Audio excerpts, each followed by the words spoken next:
professora Márcia Knipoff da Cruz, e nós estamos iniciando o painel Implementação da Computação nas Escolas, Políticas Públicas, Parceria com as Universidades. Agradeço a participação de todos e a quem nos ouve dos polos. Teremos, então, a composição da mesa com o professor Charles Madeira. Por favor, professor.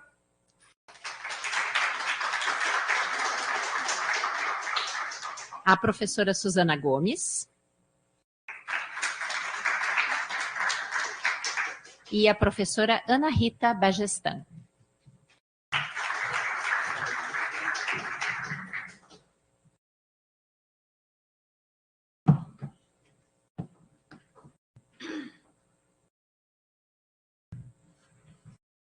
Nós iniciaremos com a professora Suzana dos Santos Gomes. Ela é professora da Universidade Federal de Minas Gerais, fez sua formação, graduação, e mestrado e doutorado na Universidade Federal de Minas Gerais, pedagogia, né, professora?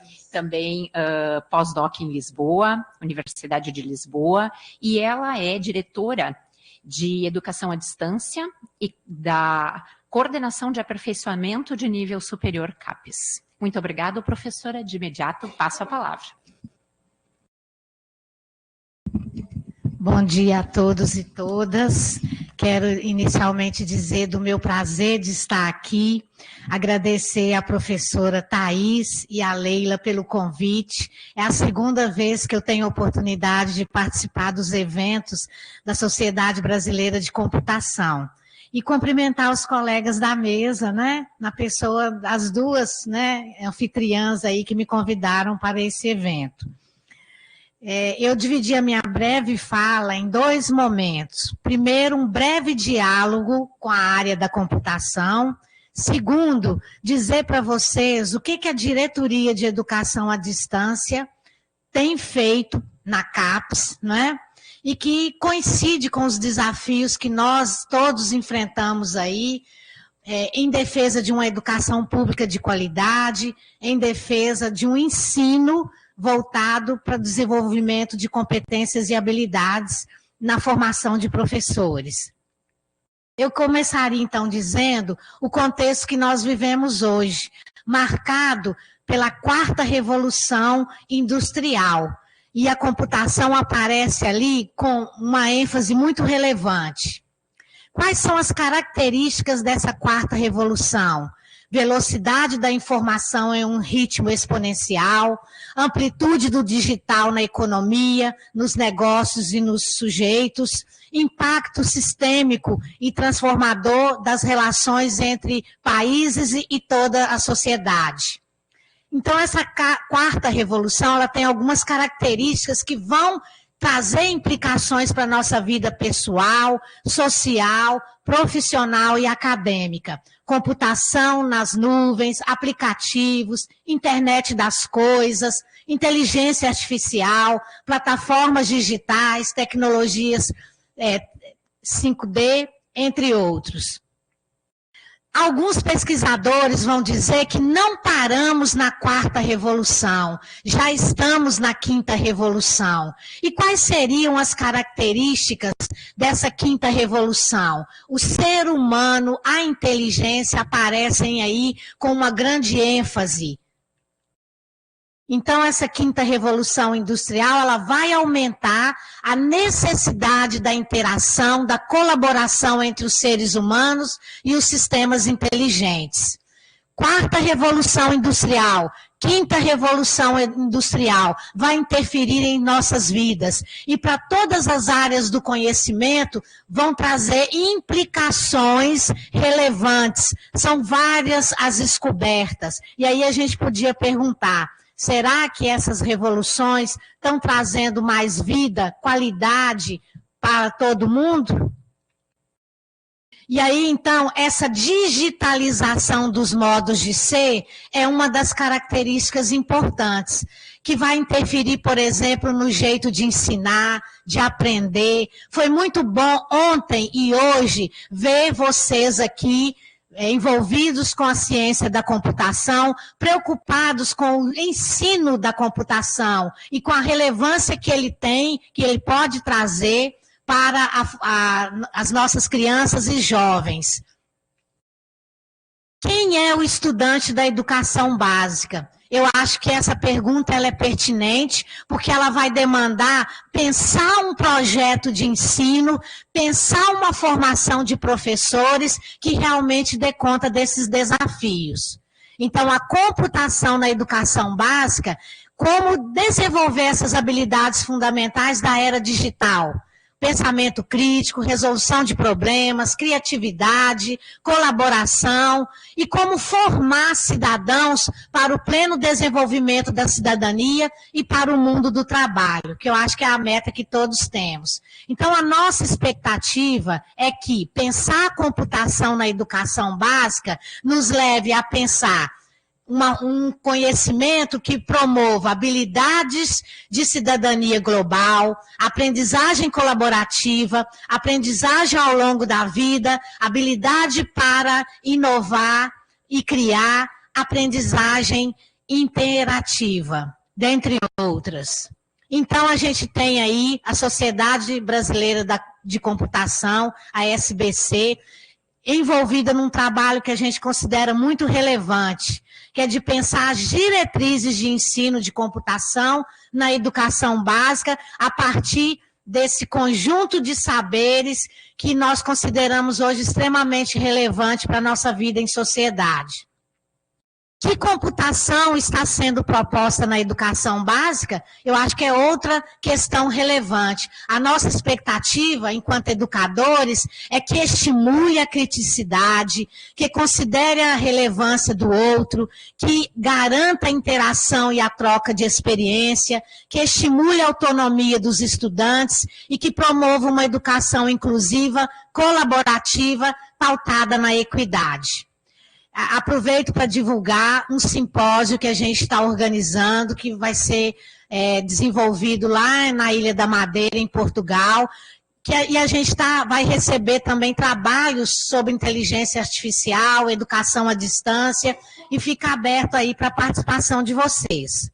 Bom, segunda parte, rapidamente. O que a CAPES tem feito, que coincide com as preocupações aqui da SBC, de todos nós que atuamos no campo do ensino, nós temos aí a responsabilidade na Diretoria de Educação à Distância de promover a expansão e interiorização da educação pública superior na modalidade à distância para a formação docente.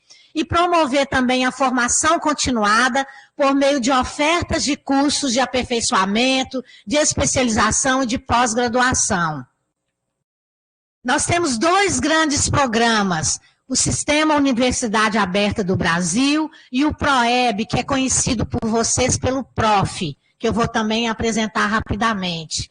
O mapa que a gente vê aí permite perceber que nós temos hoje 146 instituições públicas vinculadas ao sistema OAB, 966 polos distribuídos em todo o Brasil. Aliás, já chegamos em 2024 nos 1.000 polos, né, que vão permitir essa expansão e essa interiorização. E o Sistema Universidade Aberta do Brasil pode ser reconhecido como o maior sistema de educação pública à distância do país. Em números, em 2023, o sistema UAB contou com 146 instituições públicas de ensino superior, atuantes em mais de 676 cursos ativos. Eu estou com dificuldade de ler Vou olhar aqui rapidamente. 122 mil matriculados no sistema UAB, sendo 8.559 em bacharelados, 77.622 em licenciaturas, 31.903 em especializações e 4.018 em cursos de tecnólogos. Distribuído, como eu disse, 986 polos em 2023, mas já chegamos em 1.000 polos. O próximo slide permite ver como é que está distribuída essas instituições parceiras no Brasil. Então, estamos com parceria nas 5 regiões. Instituições federais, estaduais, institutos federais, uma escola de governo e os centros universitários, totalizando aí os 147 que eu informei. Estamos com o edital 25 aberto, inclusive convocamos vocês para avaliarem a possibilidade de expandir a oferta de licenciatura à distância em computação. Nós temos para licenciatura 146.880 vagas, para bacharelado e tecnólogos 29.490, para especializações 106.600 vagas. Temos o curso Ciência 10, que a gente também tem grande interesse, é um curso de especialização. Ofertamos em 2023 3.000 vagas e agora em 2024 5.000 vagas. As instituições que fazem parte desse processo são 18 até o momento, e esse ano nós vamos ter um grande seminário, porque a nossa expectativa é expandir esse curso de especialização no campo das ciências. Agora o PROEB, conhecido por vocês.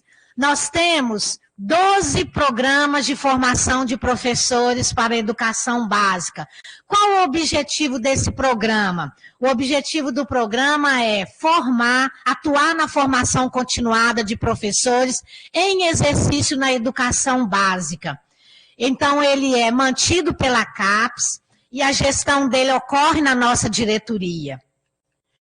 E ainda é um mestrado caracterizado por uma organização em rede, com uma coordenação ampliada e várias instituições associadas. E a ideia é que, ao final desse mestrado, o estudante elabore um recurso educacional que traga contribuições efetivas para intervir na prática pedagógica dos docentes. Então, como eu disse, funciona em rede, coordenação ampliada, projeto único, várias instituições fazendo parte. E aqui, essa linha de tempo permite a gente ver o ano de criação dos nossos profs. O primeiro ocorreu em 2011, matemática, 2013, física, história e letra, inclusive já temos parceria com a Sociedade Brasileira de Matemática e a Sociedade Brasileira de Física. No caso, a nossa grande expectativa é de que outros profs sejam aprovados.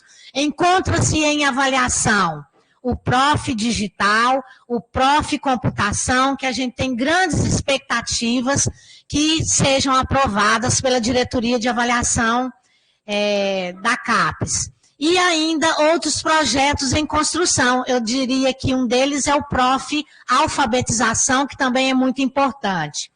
2014, Prof. Artes, 2015, o Ciência Ambiental, 2016, Biologia, 2021, Geografia, 2019, Educação Inclusiva, 2018, Educação Física e Sociologia, 2017, Filosofia e Química.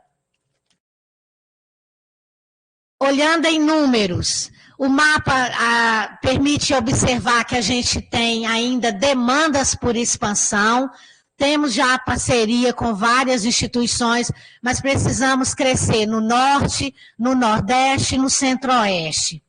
E ali o próximo mapa permite a gente ver em números. No centro-oeste são 43 instituições, no nordeste 122, no norte 39, na região sudeste 103 e no sul 62. Agora os PROEBs em números. A gente pode perceber e constatar que nesse levantamento que eu apresento de 2020 a 2023, o maior deles é o Prof. Matemática, seguido do Prof. História, e do Prof. Letras.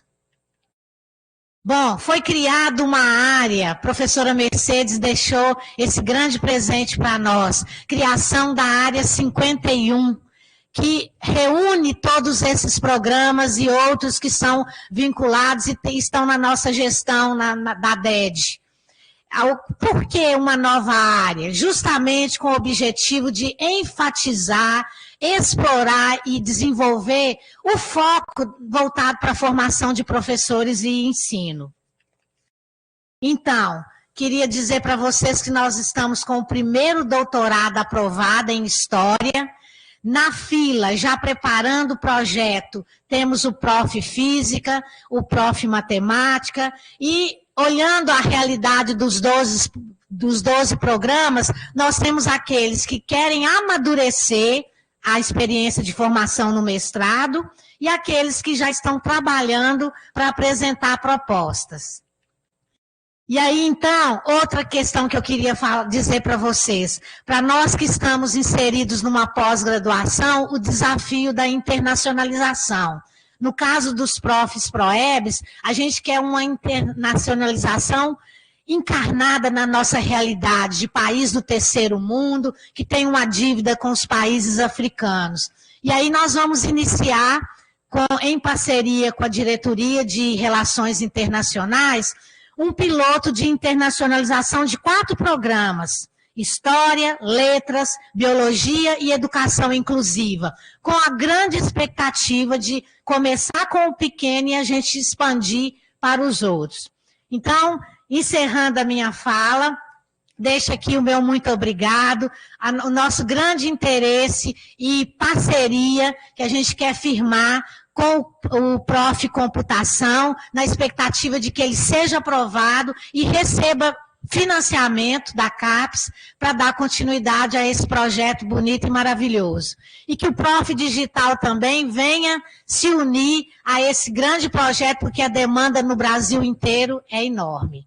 Muito obrigada.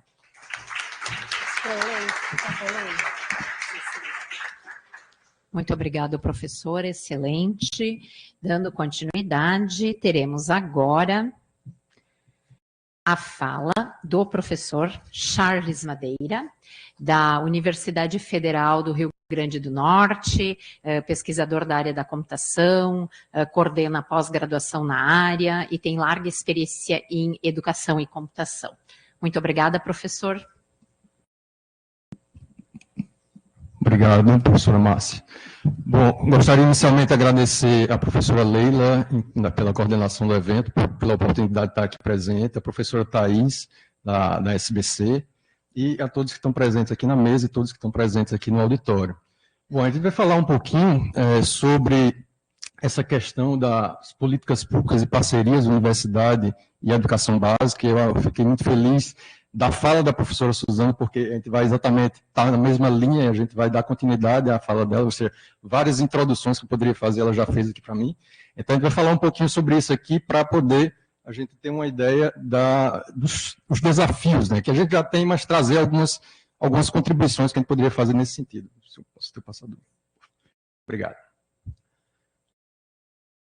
Então, assim, eu já começo pela ideia da Política Nacional de Educação Digital, tá? Que, para quem não conhece, eu acho que todos devem estar conhecendo, que ela é recente, faz um pouco mais de um ano que foi aprovada, e nesse contexto da Política Nacional de Educação Digital, a gente tem vários elementos importantes, né, que vão desde a inclusão social, ou seja, a formação de trabalhadores, aqueles que estão no mundo do trabalho, a criação de novos empreendimentos, então fazer com que exista inovação, e um aspecto não menos importante, mas talvez mais importante de todos, a formação de alunos e professores, para que a gente pense no país a nível de futuro, presente e futuro, porque a gente precisa se adaptar a essas mudanças do mundo atual, que são cada vez mais rápidas e que os problemas são cada vez mais complexos. Então, a gente tem que evoluir vendo que aqueles países que estão na vanguarda, que estão investindo muito nesse sentido.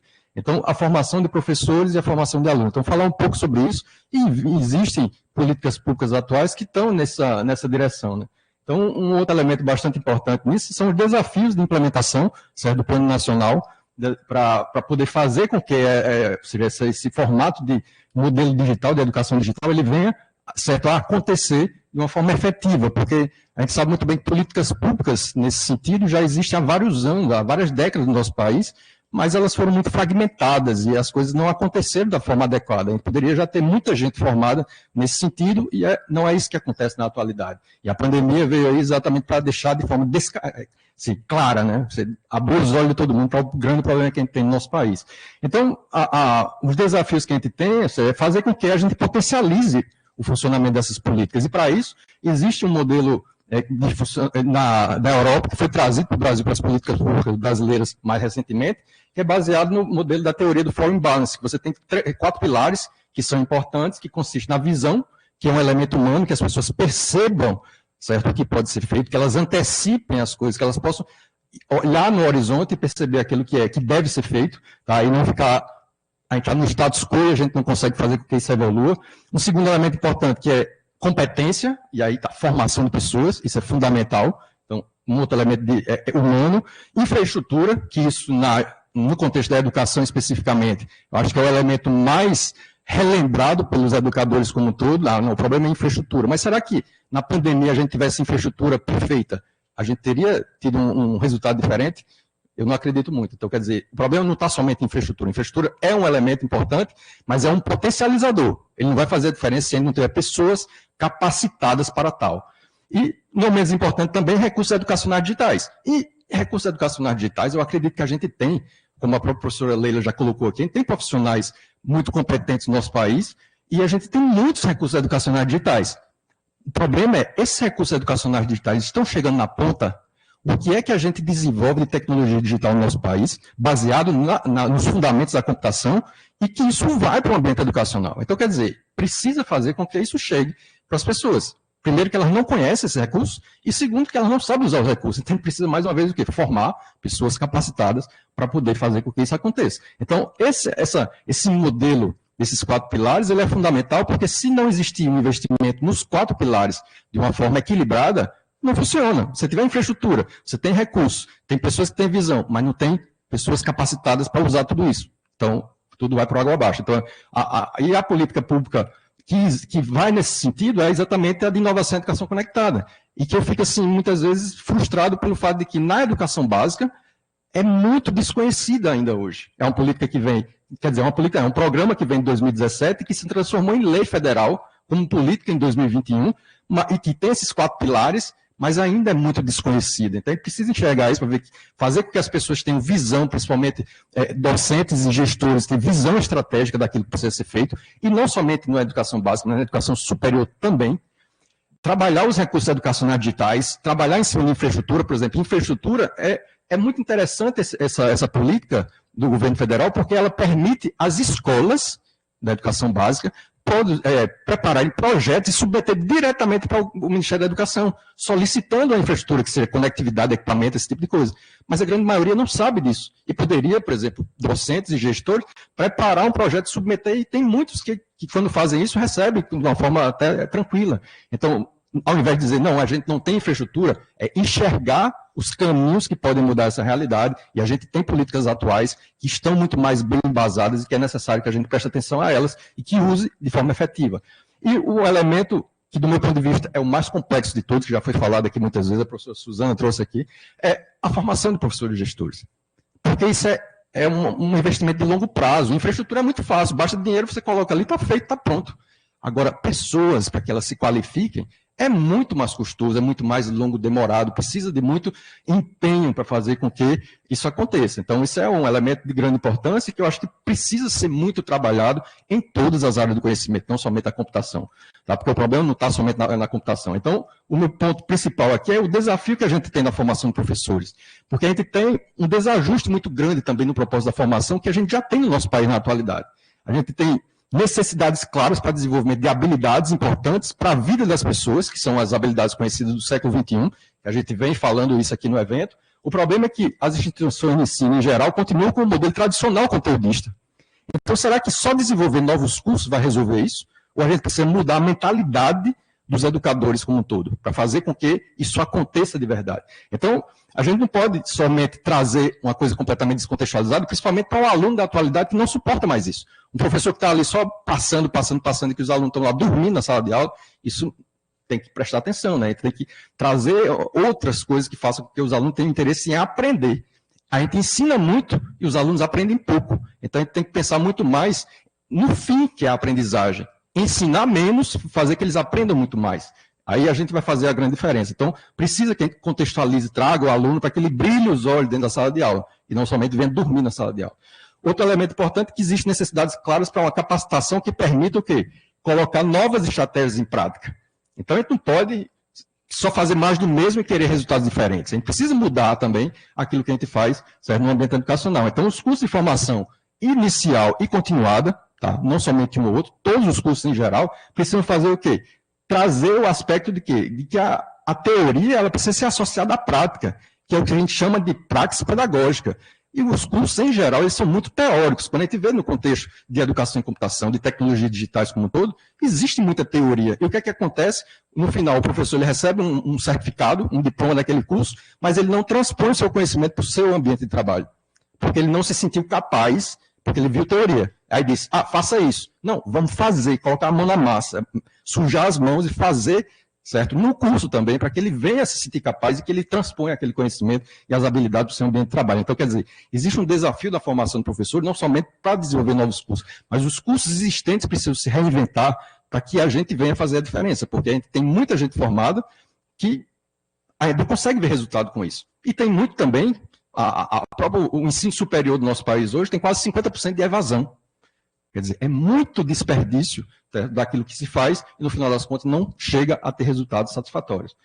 Então, a formação do professor precisa fazer o quê? Adotar uma abordagem mão na massa, aprender fazendo, e não somente faça isso. E aí o outro vai e não faz. Então, fazer no momento da formação, para que todo mundo consiga perceber como é capaz, certo, de colocar em prática. A própria BNCC, ela coloca vários elementos importantes para a definição de competência. A competência é o quê? Conhecimento, que é teórico, habilidades práticas, atitudes, porque tem que fazer que a pessoa tenha interesse também, porque se ela não arregaçar a manga, não vai adiantar nada.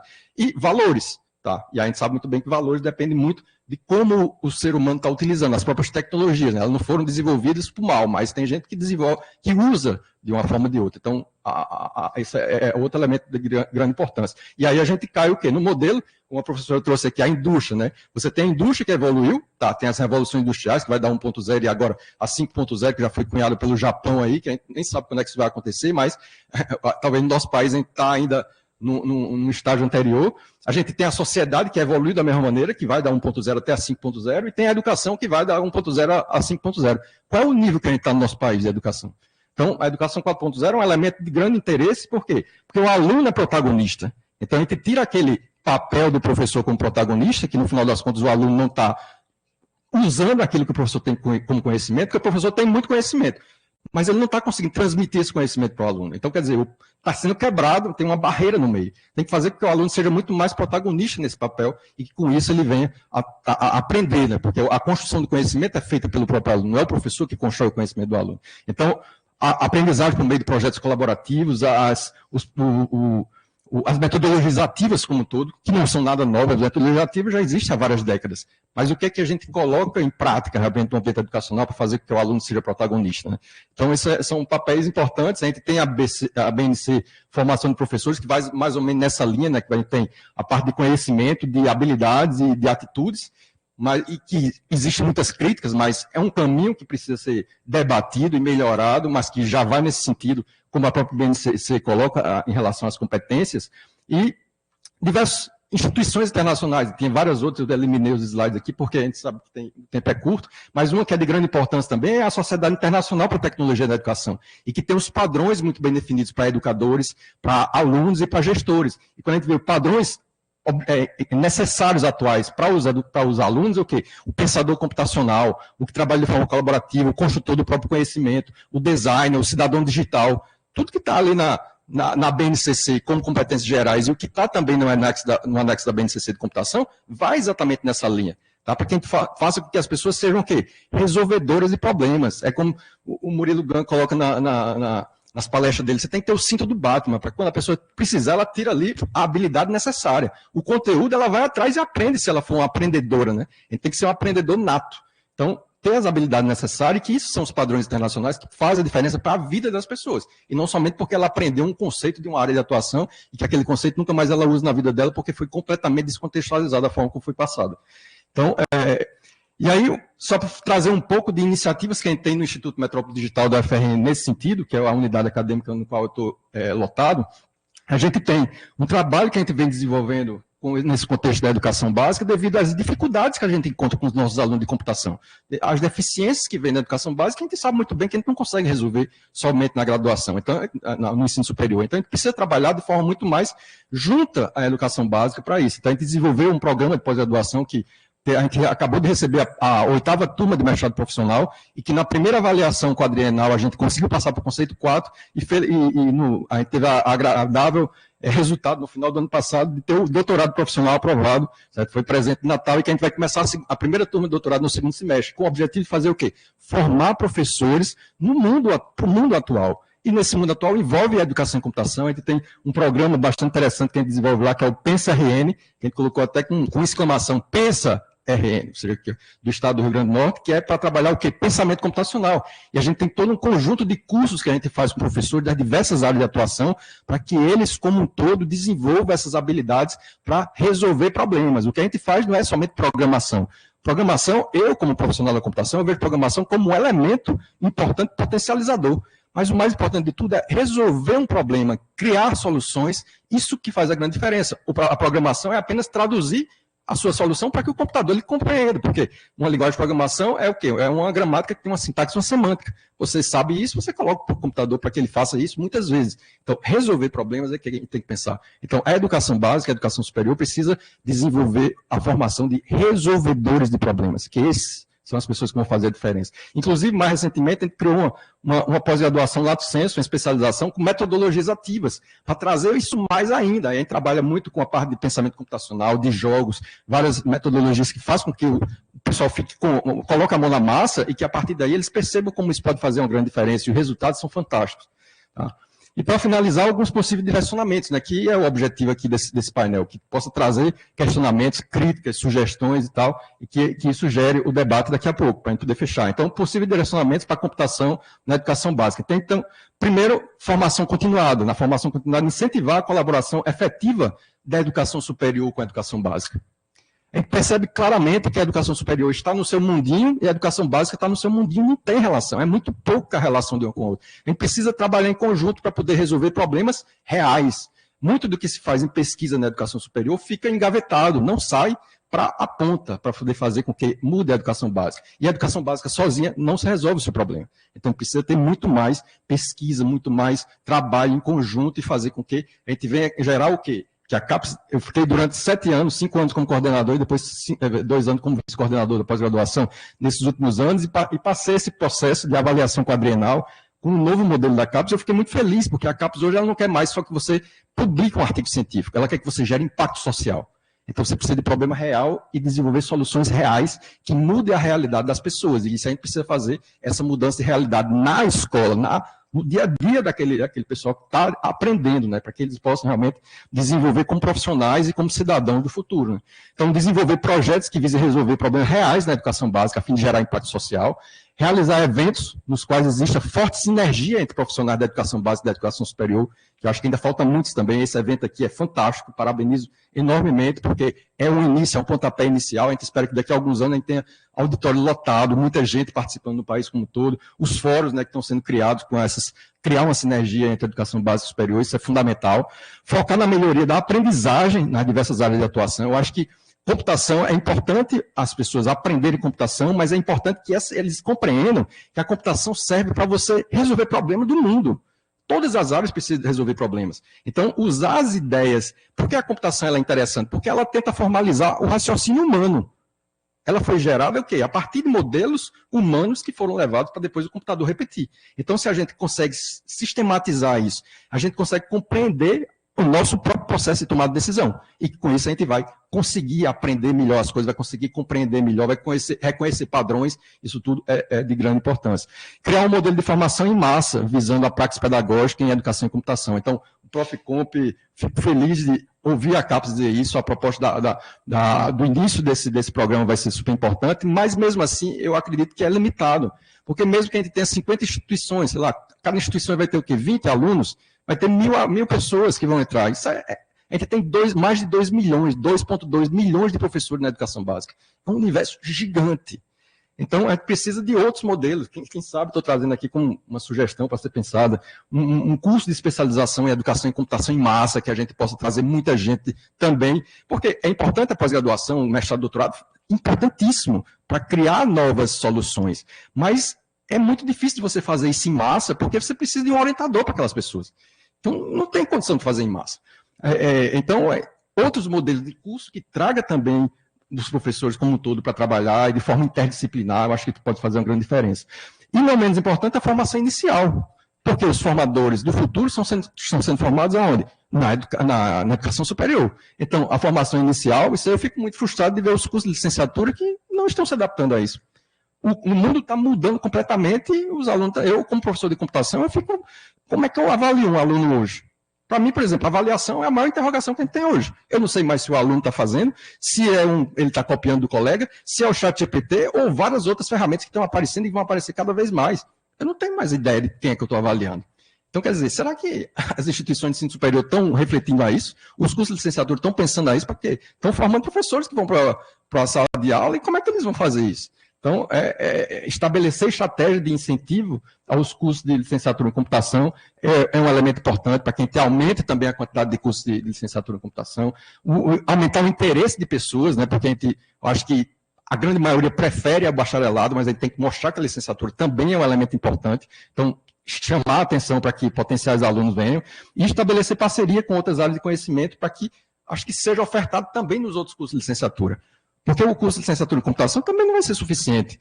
Então, alguém já falou aqui, o curso de licenciatura já faz muitos anos que existe, e a gente tem pouca gente.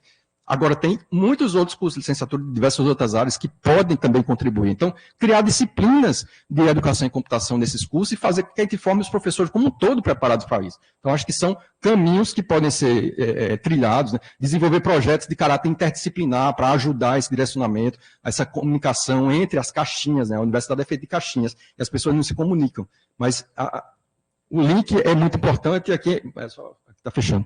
Então, esse link é muito importante para que a gente possa fazer com que desenvolva também, trazendo essa capilaridade, não somente a computação sozinha vai fazer os trabalhos, porque vai ser muito desafio, muito difícil, vai demorar demais. Então, trazer os outros também para ajudar nesse processo, eu acho que é de grande importância. Então, obrigado mais uma vez pela atenção e preparado para as perguntas.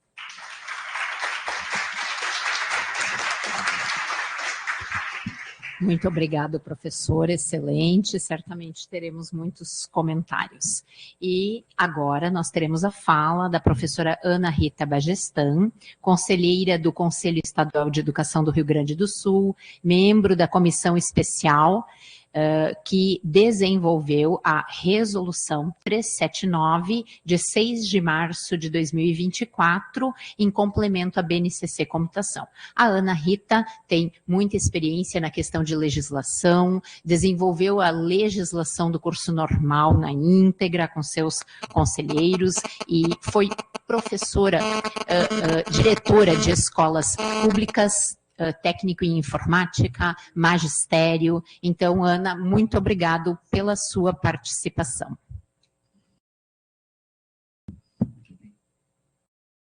Só liga. Isso. Muito obrigada.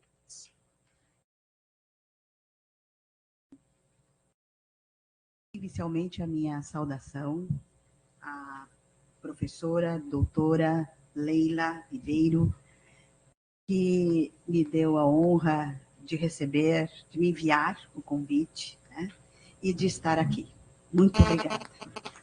A senhora professora, doutora Thaís Vasconcelos Batista, que conheço hoje, por coordenar a SBC. Cumprimento a professora doutora Márcia Kinipoff da Cruz, que me deu também a honra e me deu ouvidos, né, e diálogo para poder também alimentar todo o processo de construção da norma complementar que o Conselho Estadual de Educação exarou no último dia 6 de março. E estendo o cumprimento aos demais colegas aqui da mesa e a todos os senhores que estão prestigiando e contribuindo com este evento. Quero também salientar que quem me inspira praticamente a vida toda é o Diego Berti Bagestan, que está sentado aí no meio, que é meu filho, professor licenciado pela Unisc, juntamente com a Samantha, que estiveram junto nesse grupo, a quem agradeço por terem me ajudado a pensar.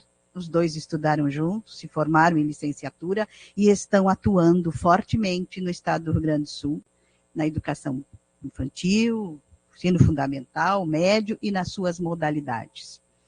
Então, e quero também registrar que foi muito bom, colegas de mesa, ouvi-los, porque eu compartilho com todas as reflexões e, ao mesmo tempo, muitas das reflexões que os senhores aqui colocaram fazem parte do que eu vou apresentar aqui agora. A minha bagagem de vida profissional, ela se alicerça com 17 anos na formação de professores em nível médio, curso normal, com 200 meninas no internato, de mais de 50 municípios em Estrela, e 20 e poucos meninos que, após 4 anos de estudo em tempo integral, formaram-se professores para atuar neste estado. E a escola ainda continua. A minha experiência também como coordenadora regional de educação da Terceira CRE, onde também implementamos lá em 2004 o olhar sobre a informatização, o sistema da coordenadoria. Esqueci de dizer que em 96, lá na escola de internato, nós adquirimos 16 computadores para que as alunas do curso normal tivessem o letramento digital necessário para a sua formação como professoras, para que pudessem se valer da informática para conhecer e saber elaborar slides, usar como pesquisas, enfim, todos os softwares, né, os mecanismos que havia na época, para elas poderem se instrumentalizar melhor. Depois da coordenadoria, eu fui diretora, professora, também nas 2 escolas, 10 anos, 11 anos, de cursos técnicos, onde acompanhei a organização, a infraestrutura do curso técnico de informática, sempre com os professores no planejamento. E assim fui para a Secretaria Estadual de Educação, onde fui colega da Magda, que está aqui, também agradeço, tem seu nome registrado aqui. E ela sabe que eu vivia querendo coisas para as tecnologias da educação profissional, das escolas do Estado, e de lá Deus quis que eu fosse ao Conselho Estadual de Educação. Todos nós estamos aqui com uma grande missão, eu acredito isso. Eu nunca pedi efetivamente para estar onde estou, as coisas foram acontecendo, assim como esse momento.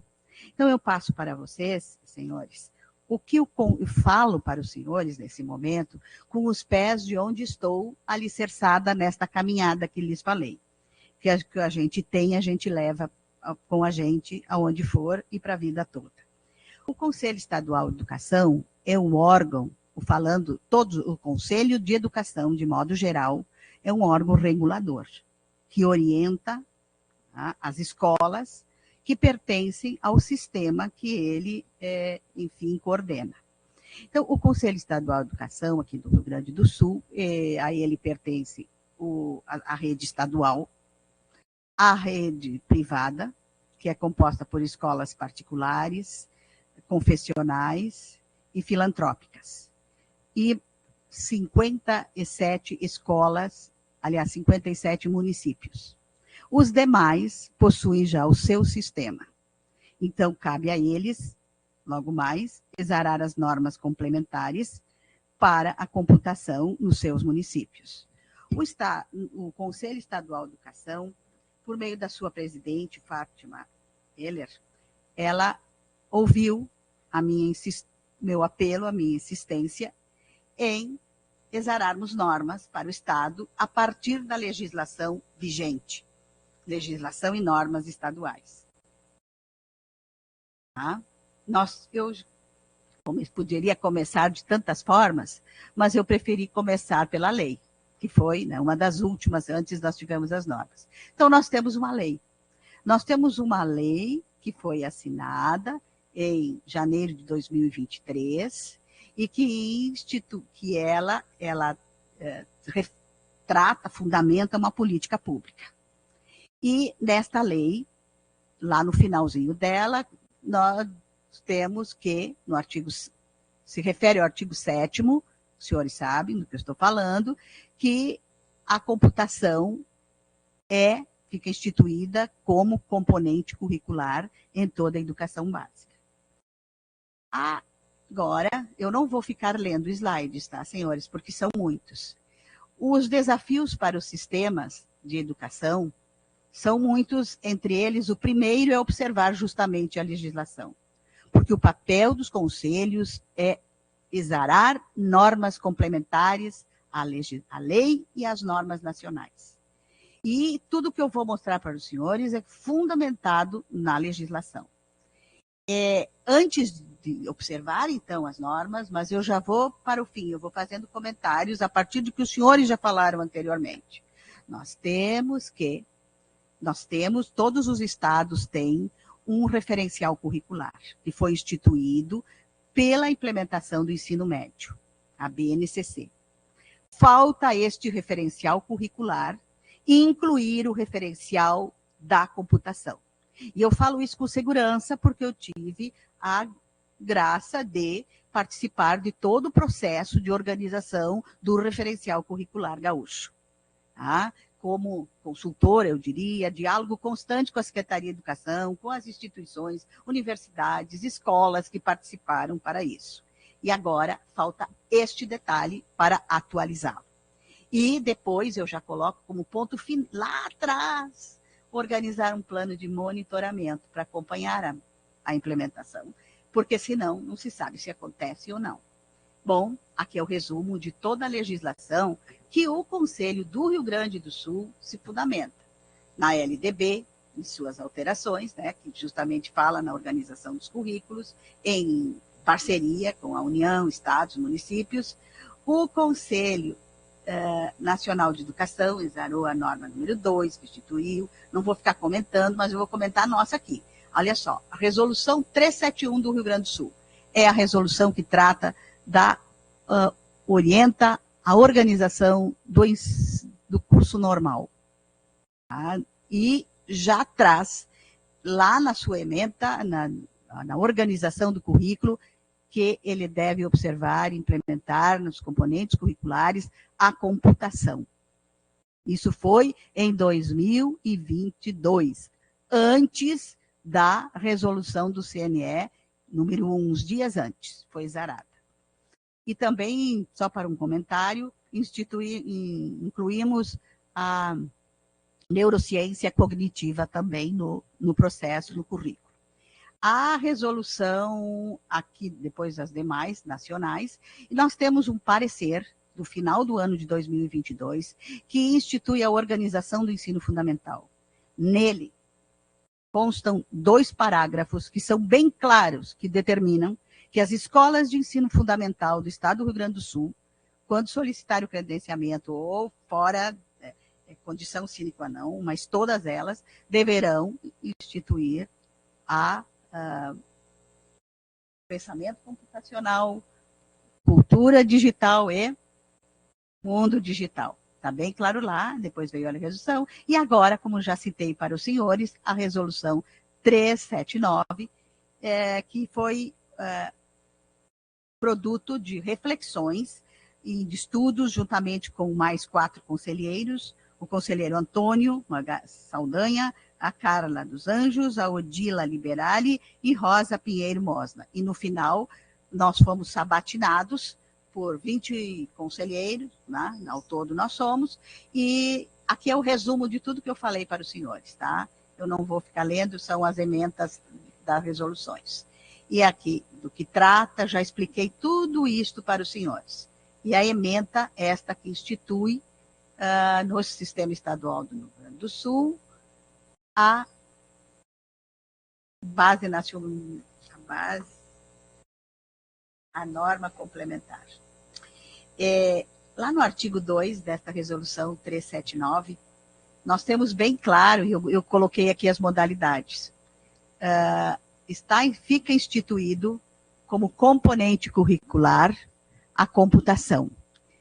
E toda ela, além do currículo normal, lembrando que das modalidades e quais são elas. Eu faço questão de falar sobre as modalidades, porque há quem não assimile o que é uma modalidade. Educação especial, currículo, nós temos que pensar num currículo exclusivo para a modalidade de educação especial, do campo, indígena, quilombola, a educação de jovens adultos, que já aqui foi muito bem citado, e cai muito bem para os jovens e adultos do trabalho da computação, a EAD, a educação profissional, que muitos acham que não é educação básica, mas a educação profissional, cursos técnicos, é modalidade do ensino médio.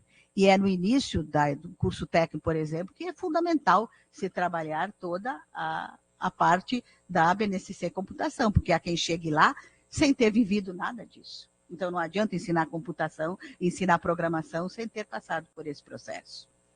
Bem, e o nome do componente nós deixamos livre para as escolas, para que possa se chamar de fundamentos de computação ou outro nome adequado de acordo com a própria BNCC Computação.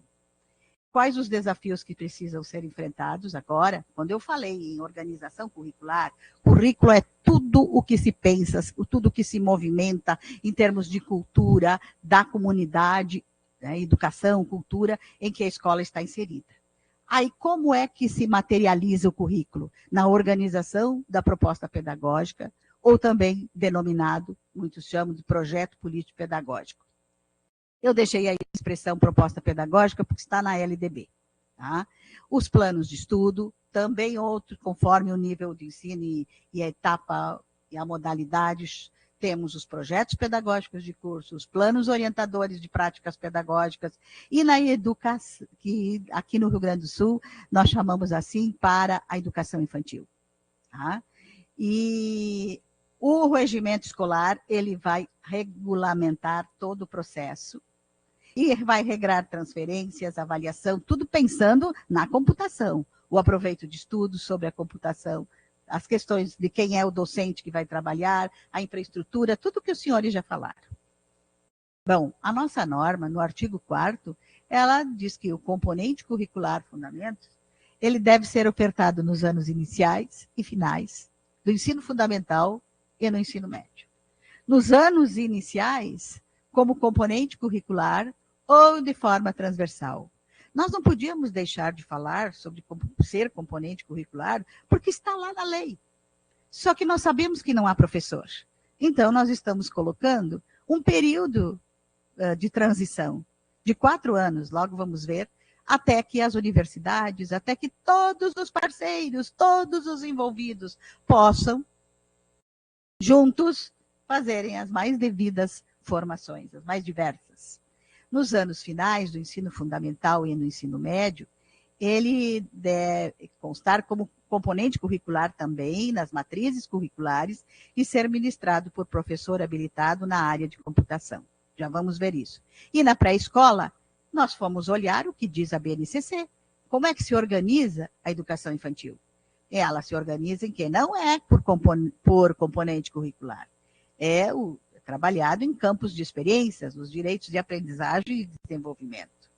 Adiante, compõe os fundamentos, e daí nós colocamos, só para resumir isso aqui, no 9º ano também, como componente, nos demais anos, de modo transversal. E o período transitório que nós citamos é de 4 anos, a iniciar por esse ano, já. Quem não tem como iniciar, vai começar a pensar, vai começar a estudar, precisa ler na escola, precisa conhecer, como vocês falaram, eu já notei que a grande maioria não sabe nem que existe a BNCC Computação. Né? E nós temos um mundo, um universo de professores que estão todos formados por um outro paradigma, e nós temos que começar a romper esse paradigma. Tá? Agora, no artigo 6º, nós estamos aí só dizendo como deve ser o currículo, que os senhores sabem muito bem, já falaram. Cito o curso normal, porque as nossas normas já instituir o curso normal. Será que eu passo? Aqui. Agora vem quem é que vai fazer isso? Quem vai fazer essa formação? Agora vem os parceiros e as universidades. Aqui no Rio Grande do Sul, agora, se eu estiver equivocada, nós temos a IFE de Farroupilha. Nós temos aqui a URGS, que tem curso de licenciatura. E temos a Unisc. Eu sabia, por outros colegas, que há mais anos eram 7 universidades. Eram 10? E agora tem? Agora vou. Tá bem, mas elas são comunitárias? Federal? IFE? Não, por exemplo, a Fevale não tem mais. Tá? Eram 7, foram minguando para 3. É isso que nós temos no Conselho. E agora é preciso, então, um movimento de dar-se conta, universidades. Vamos nos desinstalar, vamos acordar que o movimento é outro. Agora, mas nós não temos alunos? Agora nós vamos ter alunos, porque agora nós precisamos de políticas e de ações de todo o universo todo do sistema que façam com que se tenha os cursos, porque nós vamos ter alunos, porque nós vamos ter um componente curricular na escola, porque nós vamos instituir e é necessário, é lei, como está o português, a matemática e todos os demais componentes curriculares. Tá? E assim, então, é preciso se falar, buscar parcerias, né? Eu logo depois volto, parcerias com prefeituras, dar ciência aos prefeitos, dar ciência aos secretários municipais de educação, que precisa instituir no currículo. E para isso vai precisar de ajudar, contribuir para fazer discurso. E aqui, quando eu tenho quais os desafios é justamente de que agora é preciso que se oferte cursos de licenciatura em computação, cursos de pós-graduação, lato sensus, nós colocamos nesta área, nós não ficamos exigindo mais, por enquanto, em computação na educação e cursos de formação continuada. Incluir o que os senhores já falaram, incluir disciplinas de computação nos currículos de todas as licenciaturas. E fornecer já formação continuada, com o que as normativas determinam. Tá?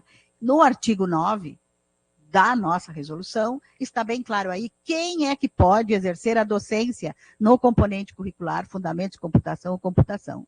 É o professor, primeiro, habilitado em licenciatura em computação. Na hora de um concurso, é este o primeiro título. O segundo, depois, professor habilitado em licenciatura com especialização em computação educacional ou especialização em área afim. Tá? Eu, particularmente, queria tirar o área afim. Mas os colegas acharam que se não é assim, nós vamos poder ficar faltando professor. Professor com bacharel habilitado, em bacharelado em computação, com complementação pedagógica, e nós sabemos que quem tem isso, às vezes não tem a didática, não tem o conhecimento da BNCC Computação, não tem o alcance. Esse aí, o alcance que eu quero dizer, é o dia a dia na sala de aula, a parte bem didática, bem pedagógica. Então, ele vai fazer preferencialmente com formação continuada em computação, para agregar este conhecimento aos outros que ele já tem. Se fortalecer na BNCC Computação, né? Que aqui só fazer um detalhe, a BNCC Computação nós sabemos que não é currículo, é um documento que serve de referência para a organização dos currículos estaduais, municipais, etc., e para as próprias escolas se organizarem.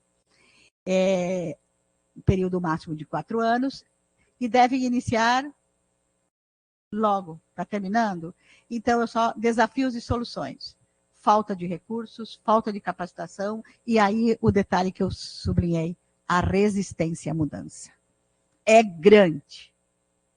É preciso superar todos esses desafios, realizar a capacitação e iniciar a implementação. Então, eu trouxe alguns dados que nós precisamos aí, ó.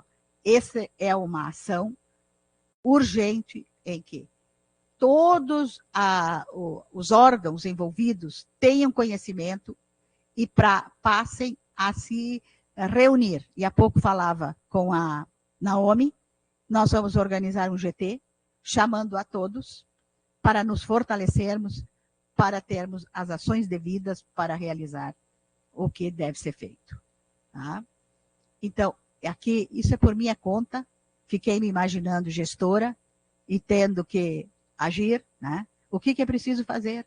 Ter os cursos, fazer a capacitação, programas de incentivo, contratação de professores, abertura de concurso público, provimento de RH, organização e oferta de currículos, precisa ser feito, criação e seleção de material didático, estabelecimento de parcerias, efetivação de oferta da computação como currículo, como componente, né, curricular obrigatório, e realização constante, sem parar, de formação continuada.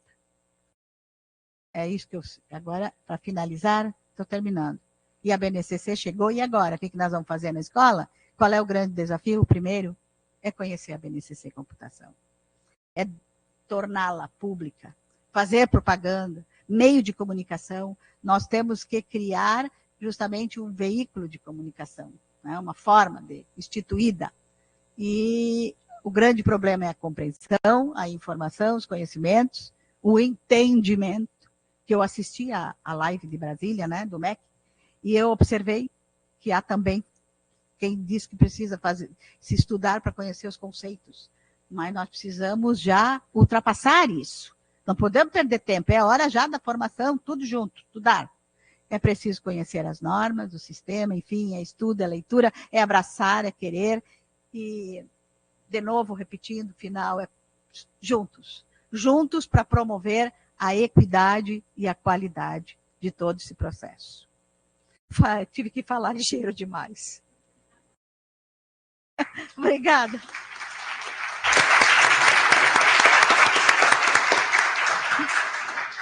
Professora Ana, muito obrigada, excelente. Parabéns à Secretaria Estadual de Educação por toda essa mobilização.